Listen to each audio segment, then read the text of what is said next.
Welcome back to part 2. Here we are again.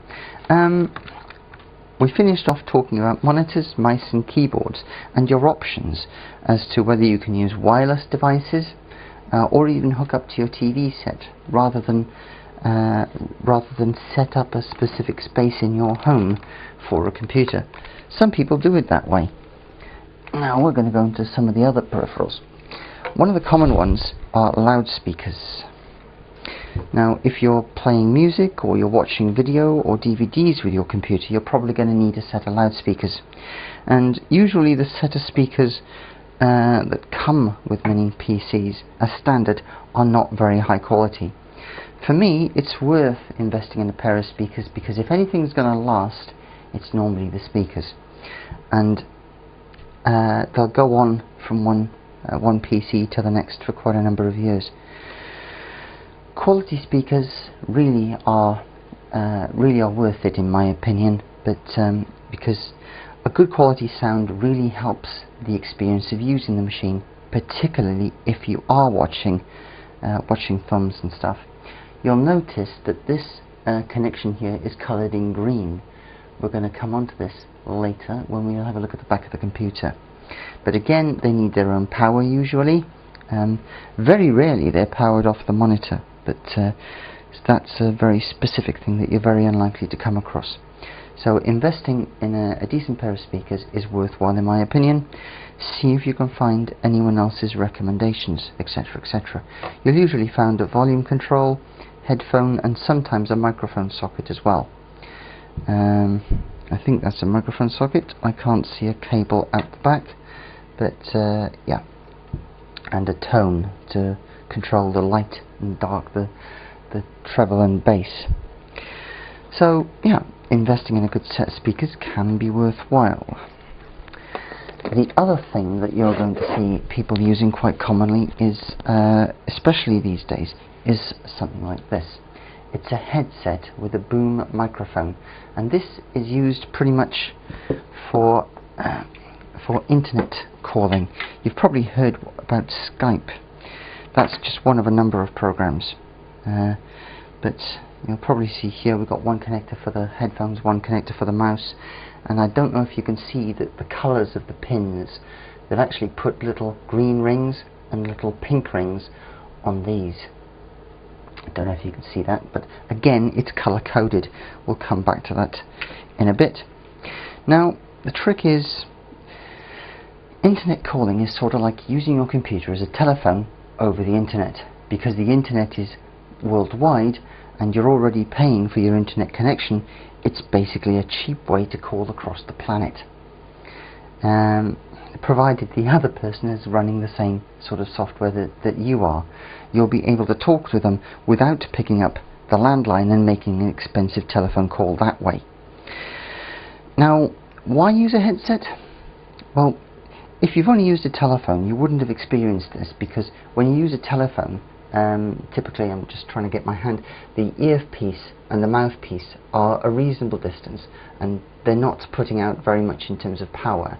But if you've been in a club setting, for example, and you've seen the person with the microphone get too close to the loudspeaker, what happens is that the sound that comes out of the loudspeaker goes back into the microphone, and that in turn comes back out of the loudspeaker, back into the microphone, and it sets up what's called a feedback loop.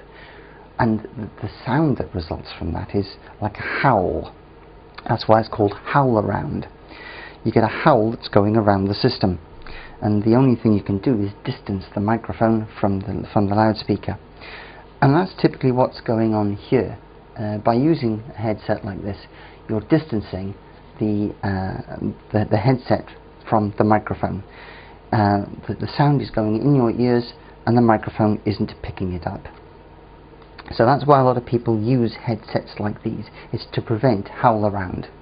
Now, there are various hands-free technologies around. They've been around for quite a while, but they don't work very well in my opinion, because they're trying to use intelligence to work out the difference between what's going out of the loudspeaker, between what's coming into the microphone, and trying to cut out any potential howl around.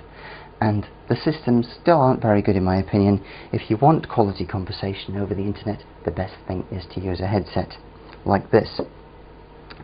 Various qualities around, various prices, depends on how often you're using them.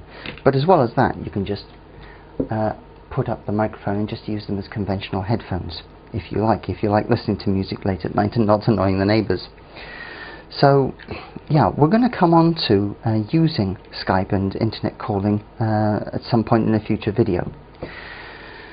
Almost last among the peripherals is this, and it's called a webcam. You frequently use it in conjunction with the headphones on video calling software, and it really is the most common way of allowing video calling. So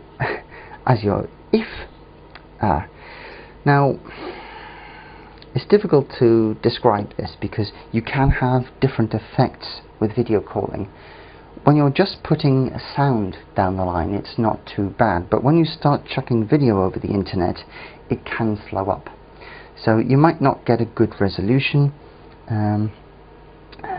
depending on how many other people are using the internet as well, because don't forget that the internet is a public transport system, effectively, for data. So other people can be using it, and especially if you're calling worldwide, it can be a bit slow. So if video works, great. If it doesn't, just use the audio, and we're going to come on to that later.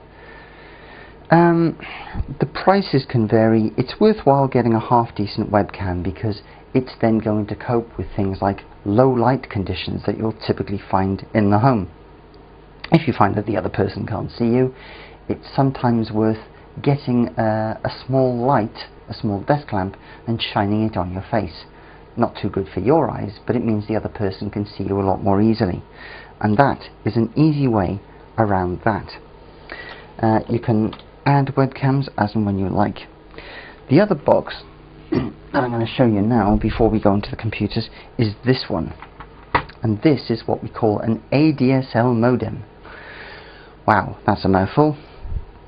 A modem is a modulator demodulator, and that's what allows it modulates the signal to go down your phone line, and when the signal comes back up the phone line, it demodulates it back so that your computer can use it.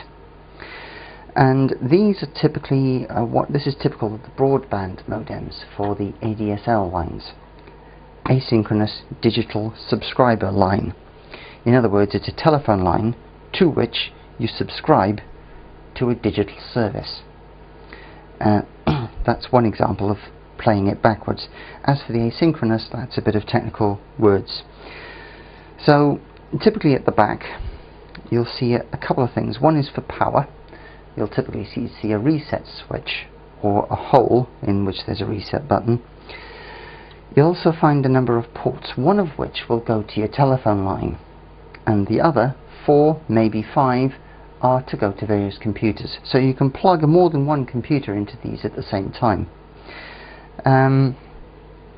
Many people prefer the wired connections because they are slightly faster, and using one of these boxes also allows the computers in your home to talk with each other, which is quite a bonus.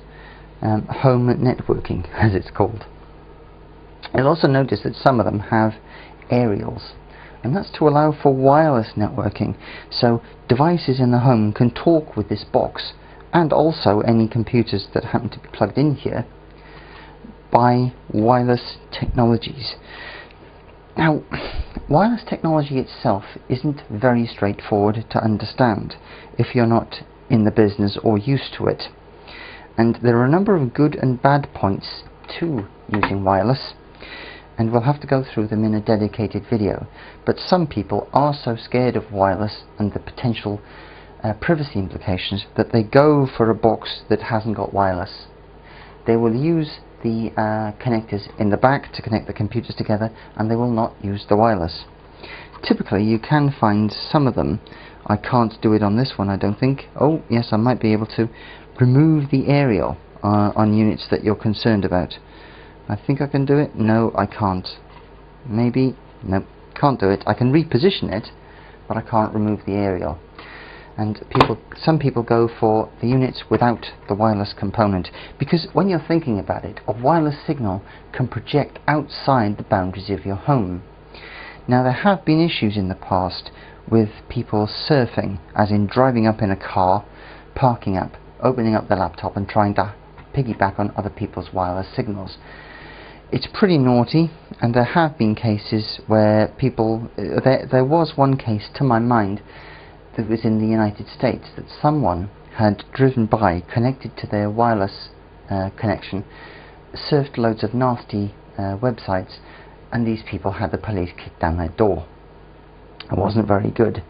So it sort of gives you an importance that you need to get a grip of wireless technology and what it means for your home, particularly for your home connection to the internet. So we're going to cover it in a future video, and this just about wraps it up for the peripherals, for most of the common peripherals. Peripherals also cover things like printers, scanners, and anything else that you're going to attach to the computer in order to use the device. Next up, we're going to have a look at some computers.